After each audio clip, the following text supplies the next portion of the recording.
Good morning, and we're in chapter 18 of Moses, and it's Sunday morning, so we will get on with this and see how it goes. I love this because it goes back to Jethro. Jethro, the priest or high priest of Midian, Moses' father-in-law, heard of all that God had done for Moses and for Israel, his people, and that Lord had brought Israel out of Egypt. First of all, when I hear that, I don't know if it's because of Israelites that have come there or if it was other travelers, probably other travelers, because when you have about 1 million people that you're trying to move across the desert, I'm sure there's faster ways to do things and better ways, and I think they heard it from other people, and that something like that, 1 million people crossing over from Egypt and all that stuff that went on has to be spread abroad by now. I think that's one reason why the people of the Ammonites attacked is because of this, this hearing these things. But here's someone that believes in it and understands it. And think of all the people who this might have spread, and they'd go, okay, they have a God that we can worship or something like that. I'm not saying that there was Israel was brought out, but there's people, remember there's other people with them, Egyptians and so forth. And there's also other people that might have heard about it and went, wow, that is the true God. And, that's the sort of thing that might happen. Anyway, let's get on with the story. So his father-in-law comes, and any of you that are married, you might know what it's like to have a father-in-law, and since I'm doing this especially for my family, I'm probably the father-in-law, and hopefully I can be as wise as Jethro. I don't want to say I am, but I would like to be. Then Jethro, Moses' father-in-law, took Zipporah, Moses' wife, after he had sent her back, and her 2 sons, of which the name of one was Jersham, which means basically, I have been an alien in a strange land, or I am a stranger in a strange land. We talked about that before. And the name of the other was Eleazar. Now, I can't remember if we did talk about his name, but it does have their God of help. And I think it's interesting because Moses naming Jersham, he was a stranger in Egypt, and he was a stranger in with his in-laws as well. He was never really in his own land, and now he's going to have 40 years in the wilderness in which he is a stranger, and not only him but his people, but God is his help. For God of my father, he said, is mine help, and delivered me from the sword of Pharaoh. And Jethro, Moses' father-in-law, came with his sons and his wife unto Moses into the wilderness, where he encamped at the mount, and sent a message, or said unto Moses, Thy father-in-law Jethro come unto thee, and thy wife and her 2 sons with her. And Moses went out to meet his father-in-law, and did obeisance and kissed him. And they asked each other of their welfare, and they came into the tent. So this is a really, I picture it. I think when we first came over here, way back when I was married to Kim, and we journeyed here for the first time after we were married. I can't remember how long it had been, but I remember how wonderful it was to see her family and to be there with them and to spend some time with them. You feel that in this sentence that he really cares about his father-in-law. In fact, he was quite content to be there. It was only the Lord that said, you know what, you need to go and save your people. Or else Moses would have still been there and just raised his family, and that would have been the end of the story. But no, it was much more than that. And Moses told his father-in-law all that the Lord had done. I love the fact that he keeps going back. I didn't do this, it is the Lord, unto Pharaoh and to the Egyptians for Israel's sake, and all the travail that had come upon them by the way, and how the Lord delivered them. And Jethro rejoiced for all the goodness which the Lord had done to Israel, whom he had delivered out of the land of Egypt, of the Egyptians. Now, I don't know why there's not a reference to this, but I really love this from the Book of Mormon. Now, when I think of the success of these my brethren, my soul is carried away even to the separation from my body, as it were, so great is my joy. And I feel that is a situation here too. And Jethro said, Blessed be the Lord, who hath delivered you out of the hand of the Egyptians, and out of the hand of Pharaoh, who hath delivered the people from under the hand of the Egyptians. Now I know the Lord is greater than all gods, for in the thing wherein they dwelt proudly, he was above them. To me, that is saying they put themselves above God, but he is really above them. They were proud in their hearts, and they wouldn't bow down to him, yet he was there still. That's what I was getting from it in there. And this, now I know there is a God, that the Lord is greater than all gods. Does that mean he didn't know before? I don't think that's the case. Have you ever been in a situation where you've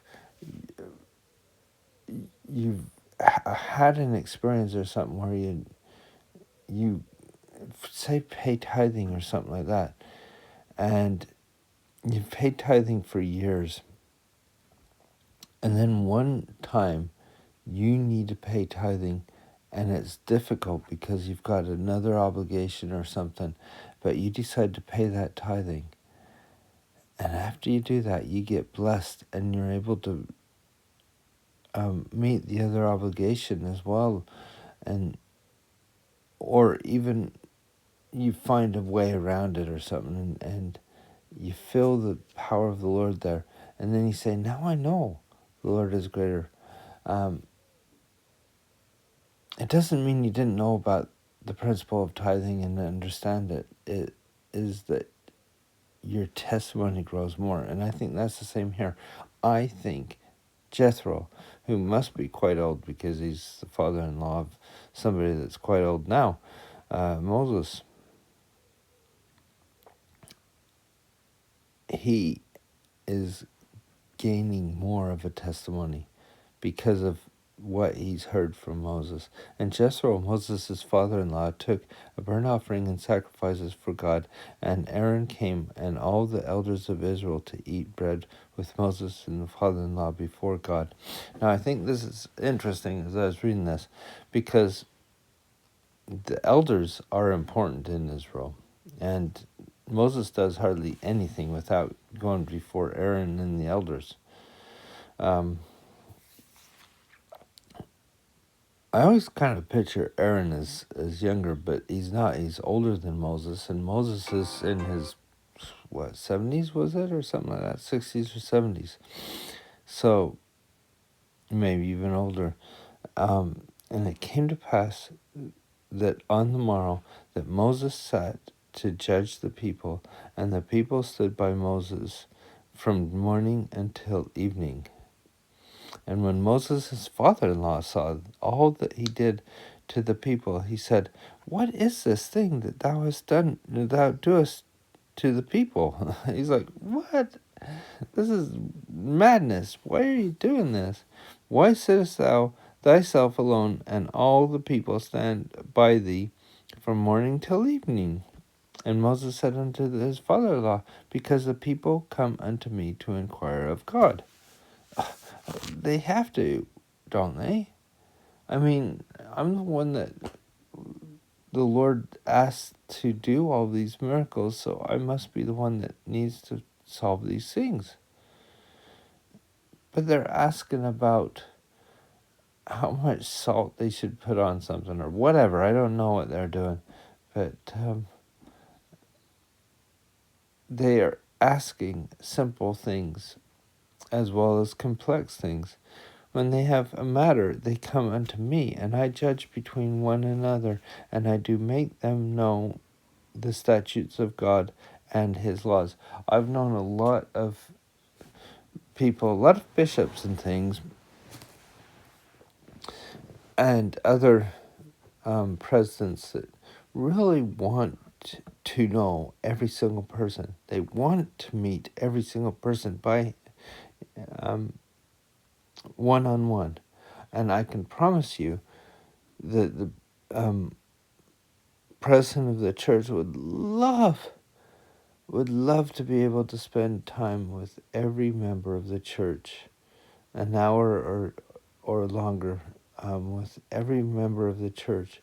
And sometimes it comes down to just a handshake. And I'll tell you, when I've shaken hands with members of the 12 and they look into your eyes, they are really taking that time. It's like time, that few seconds, they get more out of that than they would for an hour, I guess. But they want to do that with every member through the church. But you can't. 1 million people, how long would that take for Moses just to go and shake hands with that many people? It just would not happen. And he sees that he does it so they know the laws and statutes of God. Moses' father-in-law said unto him, "This thing that thou doest is not good." He lets him know straightforward, it's not good. You shouldn't be doing this. "Thou wilt surely wear away, both thou and this people that is with thee, for this thing is too heavy for thee, and thou art not able to perform it thyself alone." And this next part that Jethro gives has been something that I've learned all my life, that has been taught in the church and in my meetings, that I really love, and it's one of the best advice I've given. "Hearken now unto my voice, I will give thee counsel, and God shall be with thee. Be thou for the people to Godward,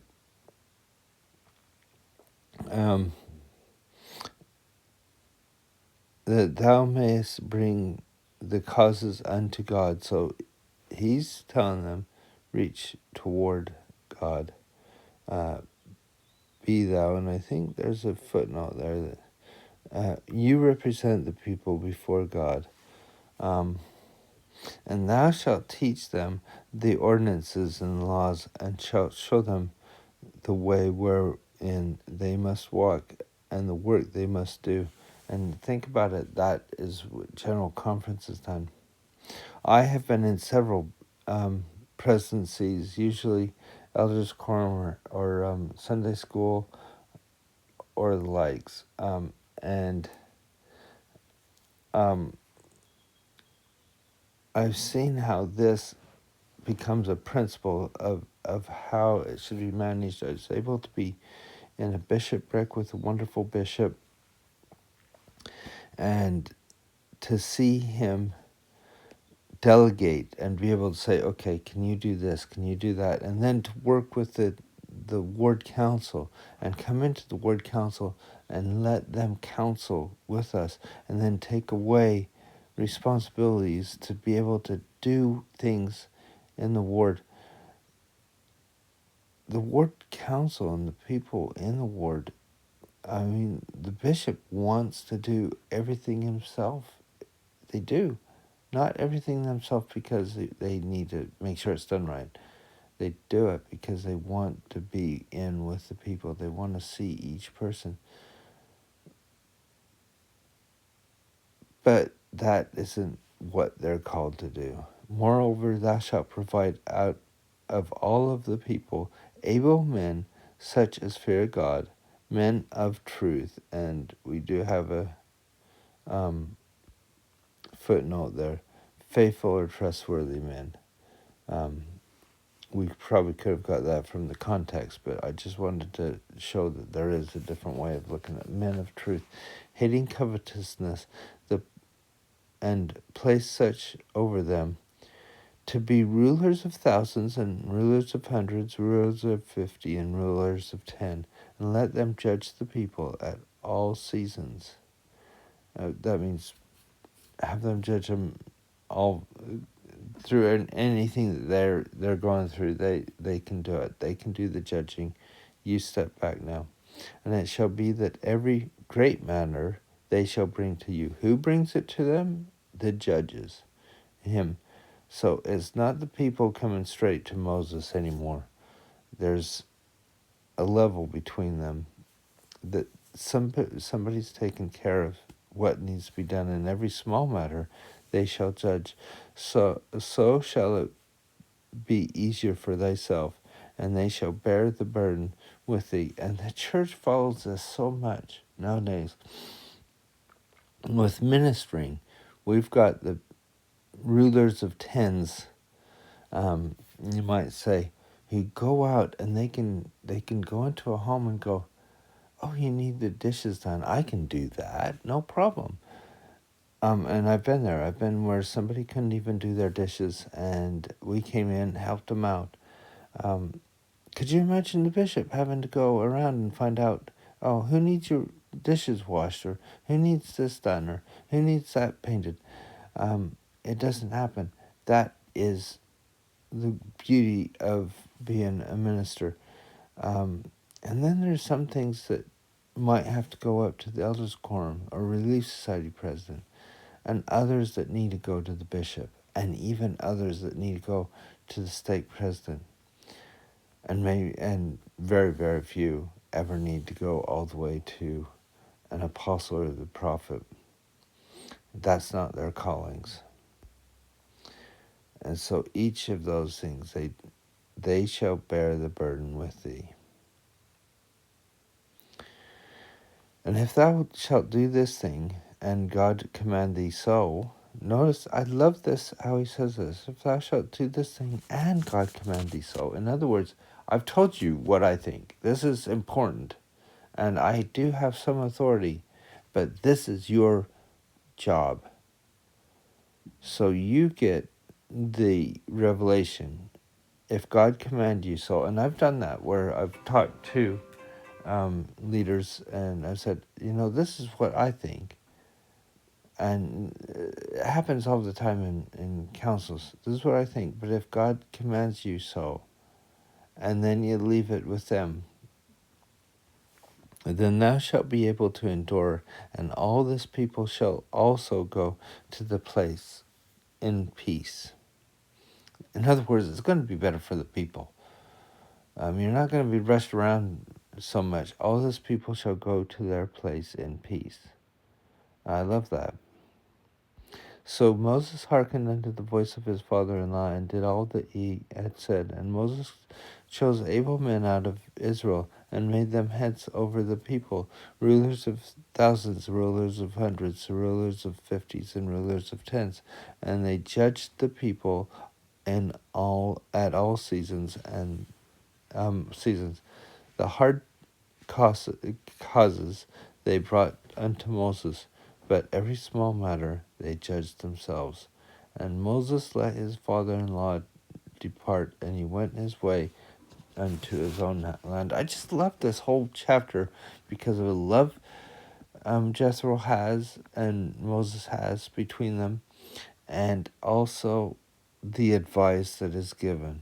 Just beautiful advice and way worth listening to, and it's used today um, in the church. I love that, and I hope you can look to those that you have stewardship over and to be able to help them in the same way. And I hope you have a wonderful day, and we'll see you tomorrow.